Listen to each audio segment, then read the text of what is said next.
pediu a música. Pastor Vanderlei, vem para cá. Nosso missionário, já de longa data, caminhando com a gente. E está na região, toda vez que ele vem aqui para a região, não deixa de fazer uma visita. E aí um profeta passando, a gente tem que ouvi-lo, né? Tem que ajustar, o som está um pouco aberto. E é muito bom ter o pastor Vanderlei, para os irmãos que não sabem, né? Eu sempre falo, a igreja vai mudando, vai chegando gente nova. O pastor Vanderlei foi o meu pastor quando fui recomendado para o seminário. Ele que me pôs as mãos sobre mim e abençoou, né? E assim, um homem de Deus, que a gente acompanha tantos anos, e toda vez que a gente pode ouvir a palavra dele, a gente fica bem contente. A igreja também, eu fico feliz. E você vai ouvir a palavra de Deus agora. Há um tempo já está combinado que ele viria aqui, e o esboço está aqui na minha frente.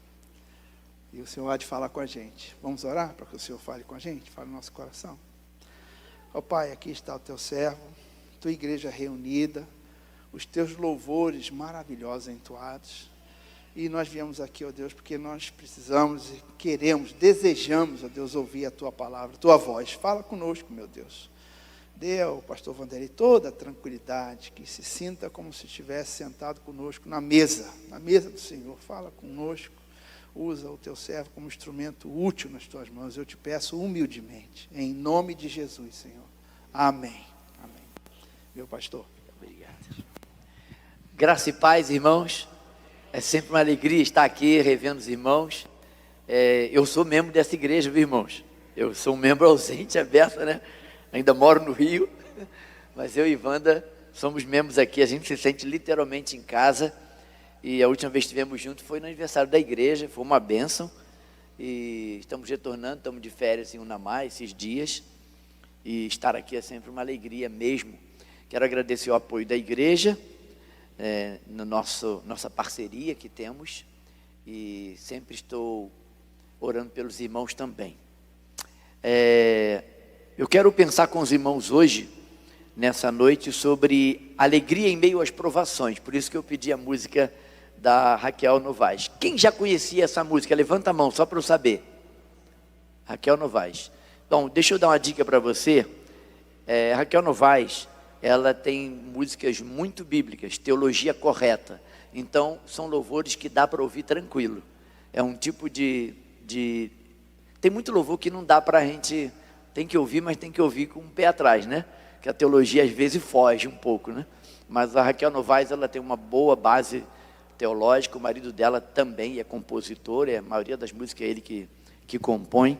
E eu recomendo que você ouça as músicas da Raquel Novaes. São músicas muito joia. E você certamente vai ser edificado. Nossa playlist favorita de viagem é com Raquel Novaes, uma das que a gente ouve. E também o Som do Caminho, né? Lógico. O Jonatas, meu filho, gravou lá com a banda. Tem umas músicas muito boas também. Bom, vou voltar a fazer propaganda do canal Palavra de Esperança. Quem conhece o canal Palavra de Esperança? No YouTube? Olha aí. Já está inscrito? Muito bom. Obrigado pelo companheirismo de vocês também lá no canal. Estamos hoje com 3.514 inscritos. É uma batalha, ganha um, perde um. Ontem estava 514, aí anteontem 514, 3.514, amanheceu 3.513. Hoje eu olhei e estava 3.514 de novo. Perdi um, ganhei outro, tá bom. E a gente está quase monetizando aí mais uma vez, né?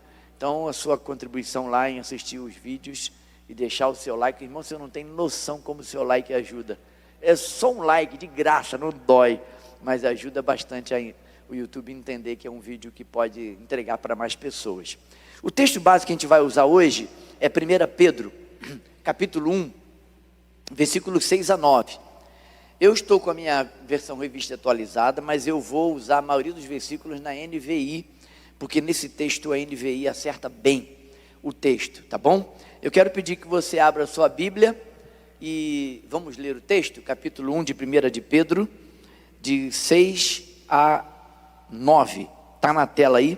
Nisso exultais, embora no presente por breve tempo, se necessário sejais contristado por várias provações, para que o valor da vossa fé, uma vez confirmado, muito mais precioso do que o ouro que perecível, como apurado por fogo, redunde em louvor, glória e honra na revelação de Jesus Cristo, a quem, não havendo visto, amais, no qual não vendo agora, mas crendo, exultais com alegria indizível, cheia de glória, obtendo o fim da vossa fé, a salvação das vossas almas. A nível de introdução, vamos pensar junto aqui, eu quero compartilhar essa breve palavra com você. O tema é alegria em meio às provações. Já passou por provações? Está passando por provações? Difícil é se alegrar nas provações, né? Tiago 1,12 diz que nós devemos ter grande alegria quando passarmos por várias provações. E eu não entendi esse versículo até que um dia Deus me deu a graça de entendê-lo.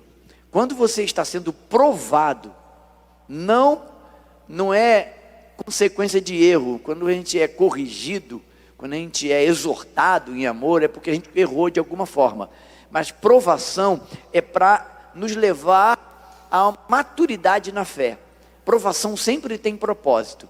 Quando você consegue sentir alegria na provação, você está sendo aprovado naquela provação. É isso que o Tiago quer ensinar lá no capítulo 1. Então Pedro, ele está diante de um público, irmãos, que estão passando por perseguições, dificuldades, como as nossas nos dias de hoje. Ainda não era a perseguição da igreja, mas havia muito sofrimento. A carta de Pedro, 1 Pedro, é escrita para os irmãos que estão em provações, e Pedro quer trazer ânimo, encorajamento e alegria ao coração desses irmãos, fortalecendo a fé desses irmãos. Então, esse é o contexto da primeira carta. Então, meu conselho, minha sugestão, se você conhece alguém ou você está passando por provações, 1 de Pedro é um bom remédio. Você vai ser encorajado, fortalecido, animado. Você vai terminar a carta com grande alegria no coração, porque essa carta encoraja. Então é uma carta que eu amo, e a palavra graça é muitas vezes citada nessas duas cartas de Pedro. E Pedro, falando nesse texto que nós lemos, quero chamar a sua atenção para 3 palavras que Pedro menciona aqui: alegria, fé e esperança. São 3 palavras que eu entendo deve fazer parte do nosso estilo de vida como cristão. Se você escolheu seguir a Cristo, você precisa estar familiarizado com essas 3 palavras: a alegria, a fé e a esperança. E eu quero falar um pouquinho sobre cada uma delas. Lembrando que provações sempre têm propósito. Não veja a provação como punição, veja provações como oportunidade de crescimento. Se você fizer uma simples pergunta, eu aprendi isso quando estava passando pelo primeiro câncer lá em 94, estava no seminário ainda, um professor me chamou num canto, soube que eu estava passando pelo processo, e ele me falou: Vanderlei, eu tenho uma palavra para te dar. Não pergunte a Deus por quê, pergunte a Deus para quê. Irmãos, isso mudou a minha mente. E eu entendi que quando eu pergunto por quê, eu estou tendente ao vitimismo. Por que eu? Por que de novo? Para quê? Você está em busca do propósito. E provações têm propósito. É essa a ideia de Pedro, é essa a ideia de apóstolo Paulo nas suas cartas, foi essa a ideia de Jesus no Sermão do Monte. Não tem diferença. Então, quando você estiver passando por provações, lembre-se disso. Deus, para quê? Para quê? Qual o teu objetivo em me permitir esta provação? Lembrando que Deus não prova além do que a gente pode suportar. E aí, aquele ditado que outro dia, conversando com o Jonatas, meu filho, eu falei, né? Pé de galinha não mata pinto. Vovó falava isso para mim. É impressionante como o pé de galinha não mata pinto, né? Então, ela aconchega os filhotes ali, mas ela não pisoteia ninguém. Fica todo mundo agasalhado, arrumadinho. Aí da gente se tentar mexer na sua ninhada. Então, provações têm propósito. Então, pergunte para quê. Quando você pergunta para quê, você está predispondo o seu coração para entender e para crescer em fé no processo da provação. Então, querido, pensando nisso, é que eu quero olhar com você o versículo 6 e 7 de 1 Pedro, agora na NVI. Diz assim: nisso vocês exultam, ainda que agora, por um pouco de tempo, devam ser entristecidos por todo tipo de provação. Assim acontece para que fique comprovado que a fé que vocês têm, muito mais valiosa do que o ouro que perece, mesmo que refinado pelo fogo, é genuína e resultará em louvor, glória e honra quando Jesus Cristo for revelado. Eu entendi isso e logo que recebi alta, a primeira passagem pelo tratamento, eu fui para quimioterapia, depois consolidei com radioterapia, e eu senti que melhorei bem, voltei ao seminário, estudando algumas matérias, e eu resolvi, junto com o Wanda, fazer um culto em ações de graça, e convidei um pastor amigo meu para pregar, fizemos aquele culto, foi uma bênção, e eu entendi que aquele culto era um marco na minha vida, para que Deus fosse glorificado através da minha vida. E quando eu mudei a pergunta do porquê para quê, eu vi vários propósitos de Deus naquela minha enfermidade. Eu vi gente voltando, reconciliando-se com Deus. Eu vi gente que ia me consolar e saía consolado. Várias visitas eu recebi e a pessoa saía dizendo: eu cheguei aqui não sabia o que eu ia falar para você e eu estou saindo abençoado. Falei: que bom, então Deus tem um propósito. Eu fui percebendo os propósitos de Deus. Deus consolidou a minha fé e Deus me deu convicção de um chamado, porque foi logo depois desse câncer que eu recebi o desafio de vir plantar a primeira igreja batista em Unamar. Veja quantas coisas. Nesse propósito de vir para Unamar, conheci Marcos, Márcia, preguei no aniversário de 15 anos de Mirinha, participei do casamento do Ivan com a Renata, passeamos para muitos lugares, passeamos e choramos juntos depois algumas vezes nas batalhas que atravessamos, ora ele, ora eu, e estamos aqui caminhando por fé e em fé. Então, querido, provações sempre vai nos levar a um nível de fé mais amadurecido e experimentado. E é isso que eu quero entender que Pedro está trazendo para encorajar os irmãos. É por pouco tempo, ainda que entristecidos. Irmãos, não tem essa de pare de sofrer. A provação às vezes dói, e dói na carne, que às vezes é a enfermidade. Mas tem provações que não é na carne, mas dói na alma. Você sabe quanto sofrimento a gente já atravessou, e às vezes perdendo noite de sono, porque o sono some, desaparece. Já passou por noites assim, em que o sono desaparece, e você não consegue dormir, e você vai para onde? Os que de madrugada me buscam, me acharão. E aí o Senhor fala com a gente, e a gente sai aliviado e fortalecido. Provações têm esse propósito. Vai causar entristecimento? Às vezes vai. Não é proibido ficar triste, irmão. Por isso que pare de sofrer é falso evangelho. Não existe isso. Jesus falou: no mundo tereis aflições. Como é que para de sofrer? Não existe, não tem versículo bíblico que apoie esse falso evangelho do pare de sofrer. Então, lembre disso, provação é para trazer um propósito. Deus tem algo para trabalhar na sua vida. Mas eu falei de alegria.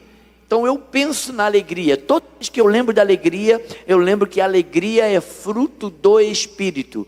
Não é uma alegria superficial. Não é alegria porque o seu time ganhou, ou o seu time foi campeão, ou alguma coisa aconteceu, uma promoção, algo. Essa alegria, ela é gostosa de sentir, é prazerosa, mas ela é passageira.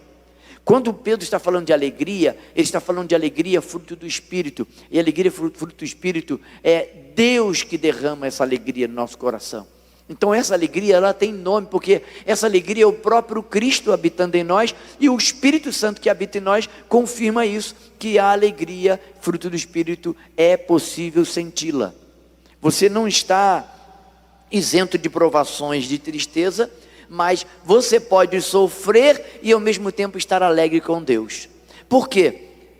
Pedro, se você ler a primeira carta, você vai perceber que Pedro não está apontando para uma alegria momentânea, ele está olhando para o nosso futuro.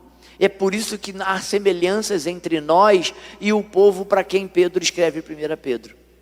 Porque são sofrimentos naturais que acontecem no nosso dia a dia. São enfermidades, são adversidades, às vezes calúnias, são coisas que estavam acontecendo a esse povo a quem Pedro escreve. Então, nós podemos nos identificar. Se a alegria é fruto do Espírito, não é superficial, então essa alegria, ela confirma a presença de Deus na minha vida. Por isso que eu gosto de pensar em Tiago 1,12, tendes profunda, grande alegria, tem um grande motivo de alegria quando passardes por várias provações. E eu gosto de lembrar, provação tem data para começar e tem data para terminar. Não é eterno. A alegria é para sempre. Jesus disse, né? Lá em João 16, nós vamos ler esse texto daqui a pouco. Ele diz que ele tem alegria. Olha para nós, ele diz que ele quer que essa alegria permaneça em nós, porque é uma alegria que não é passageira. Agora, como que eu sei que eu tenho alegria e que é para mim? Porque alegria como fruto do Espírito só está derramado no coração daqueles que já entregaram sua vida a Cristo. Então, uma vez que eu caminho com Cristo, eu tenho esta alegria dentro de mim. Por isso cantamos alegria da salvação, alegria da doce comunhão, alegria da presença. E aí não importam as circunstâncias. Eu sou da velha guarda e eu lembro daquele cântico, né? Não olho as circunstâncias, não, olho o seu amor, não me guio por vistas, alegre sou. Eu gosto desse cântico porque ele me convida a confiar num Deus fiel, misericordioso, gracioso e que me ama apesar de. Segunda palavra que Pedro vai mencionar no texto é fé. Fé que não depende do que vejo. Porque se dependesse do que vejo, não era fé, né? No versículo 8, Pedro vai falar da fé. Mesmo não tendo visto, vocês o amam, e apesar de não o verem agora, creem nele e exultam com alegria indizível e gloriosa. Não é assim que acontece comigo, com você? Nós não vimos Cristo, nós não tivemos o privilégio que Pedro teve, e Pedro entende isso claramente.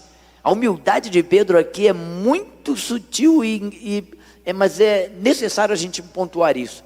Ele não fala, eu tive o privilégio de viver, caminhar junto com Cristo, mas ele vai lembrar, vocês não viram, mas vocês o amam, e vocês têm uma alegria indizível e gloriosa. É essa alegria que eu quero compartilhar com você. Não pelas circunstâncias. Estar aqui hoje é motivo de alegria. Alguns queriam estar aqui e não podem, foram impedidos. Nós tivemos o privilégio de estar aqui. Amém? Então, essa fé que não depende do que vejo. Eu não vi a Cristo, mas eu posso senti-lo. Ele está aqui e Ele comprova isso através da sua palavra. Onde tiver reunido 2 ou 3 em meu nome, ali estou. Não é 2 ou mais, tá? É 2 ou 3. Tem gente que às vezes... Jesus falou, onde tiver 2 ou 3 reunidos em meu nome, ali estou.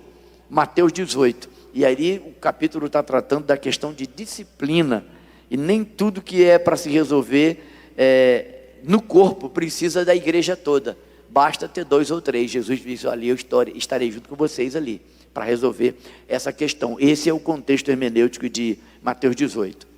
Nós também podemos viver pela fé, assim como Pedro está encorajando os irmãos da perseguição. E ele vai dizer no versículo 9 de 1 Pedro, pois vocês estão alcançando o alvo da sua fé, a salvação das vossas almas. Então, pensa e lembre disso. A provação que você está atravessando, ou que virá a atravessar, ela tem um propósito de conduzir você a uma salvação sólida e firme. Porque quando nós estamos passando por provações, a gente tira os olhos das circunstâncias e a gente fica firme os nossos olhos, como diz o escritor aos Hebreus, em Cristo. Ele deve ser o nosso alvo. Lembra, provação tem hora para chegar, mas tem data para terminar. Não é para sempre. Agora permanece a fé, a esperança e o amor. O maior deles é o amor. Deus é amor, é por isso, por causa dele, que nós estamos aqui. E estando com ele, nós estamos certos que Deus vai nos conduzir a esse êxito. Qual é o propósito final? Salvação, céu. Lá é o nosso lugar. Os nossos precisam e ter essa viva esperança de que um dia estaremos com ele na glória. Então, por favor, se você está passando por provações, leia 1 Pedro.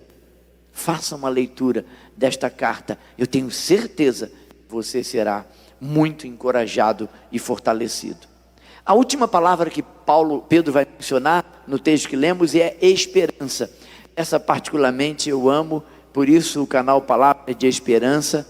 Eu entrei num estúdio onde o Jonathan estava trabalhando lá em São Paulo, e logo na entrada vi essa frase: tenha sempre esperança.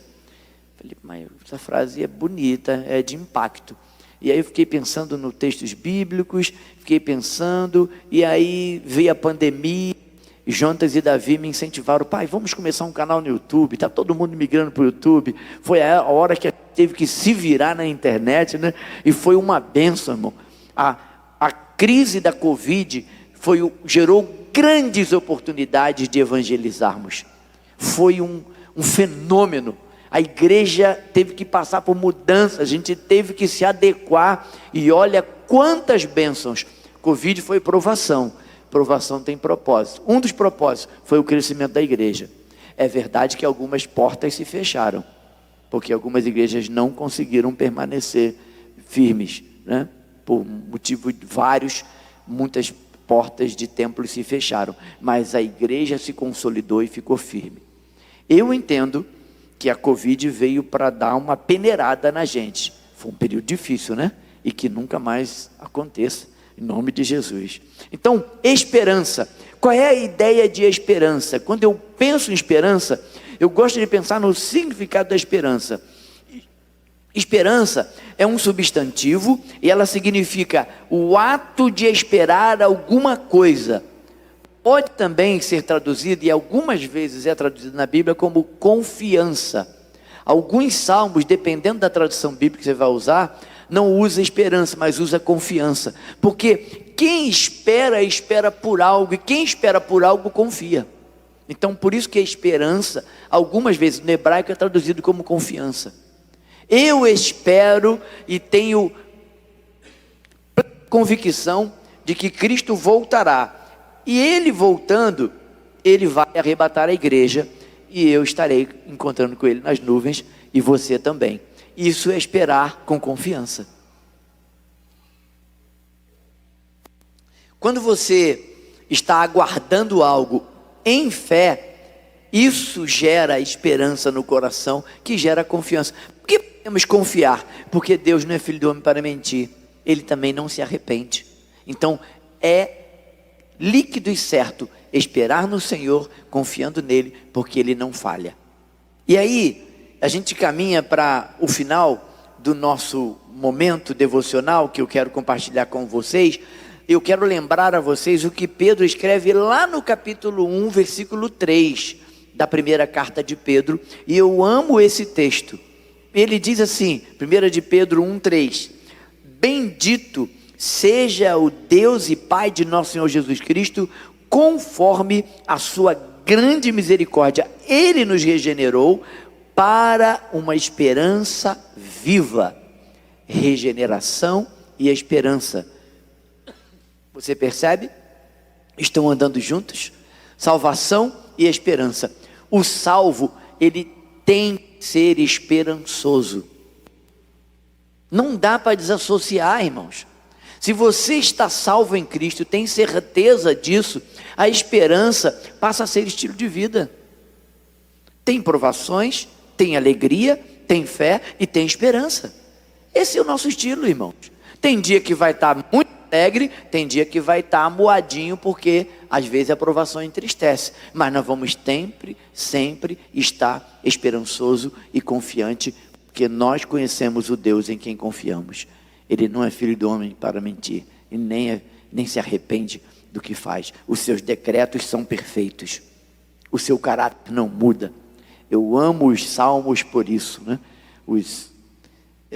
Eu gosto de ler os puritanos do século XVI, e os puritanos chamavam os salmos de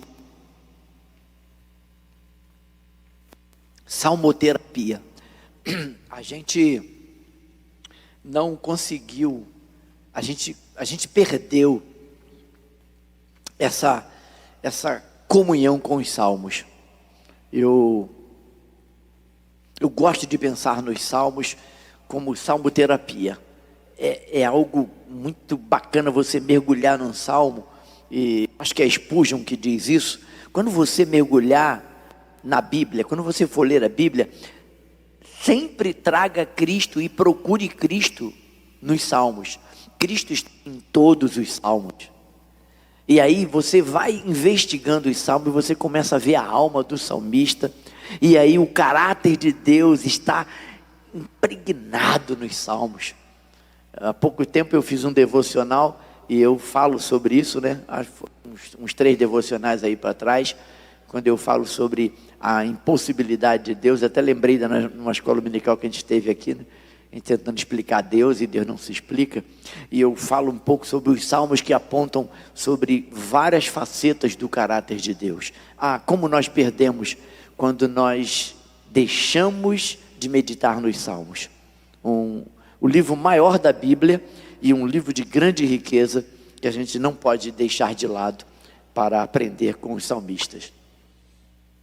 E aí, irmãos, eu caminhando para a questão da esperança, eu fico me lembrando de Paulo. Paulo vai, na carta de Paulo aos Romanos, 12 vezes ele vai falar de esperança.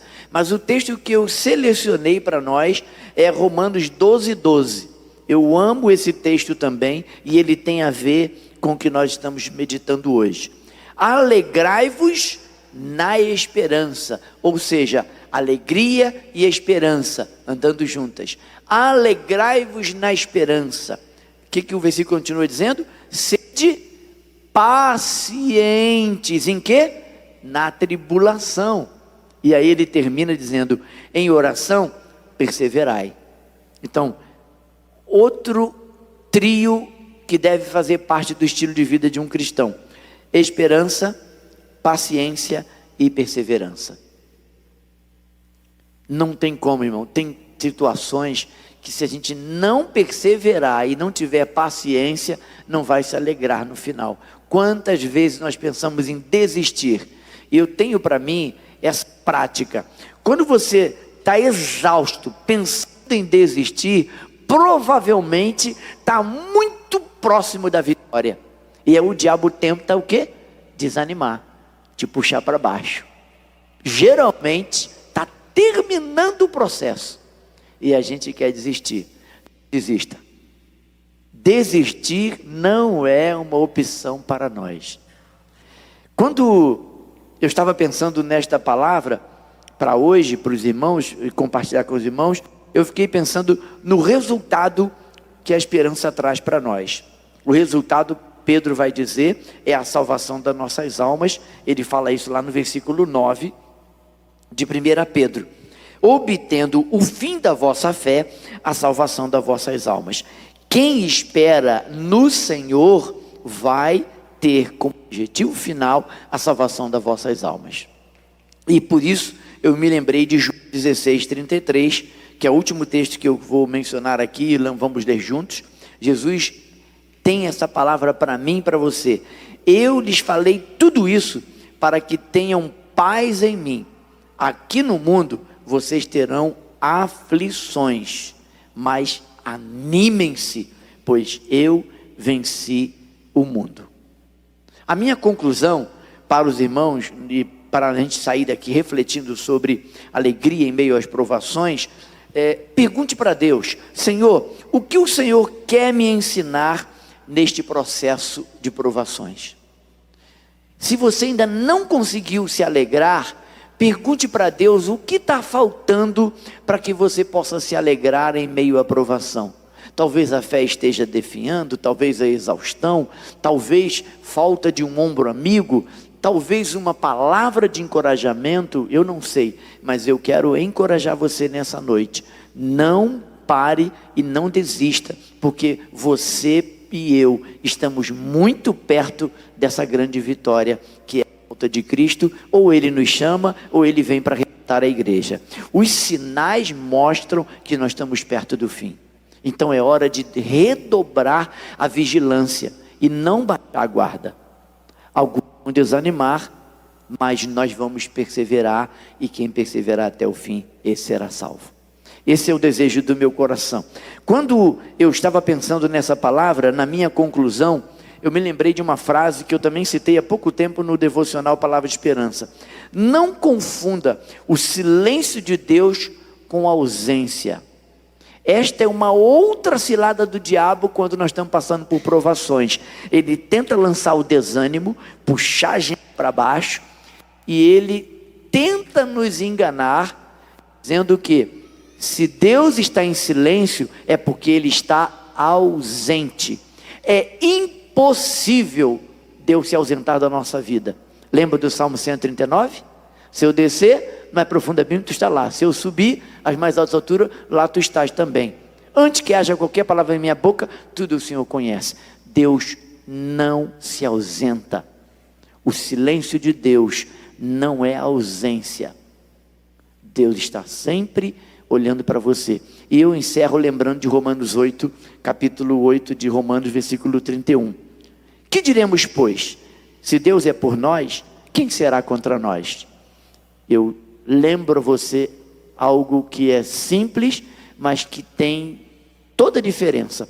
Deus não é contra nós, Deus é por nós.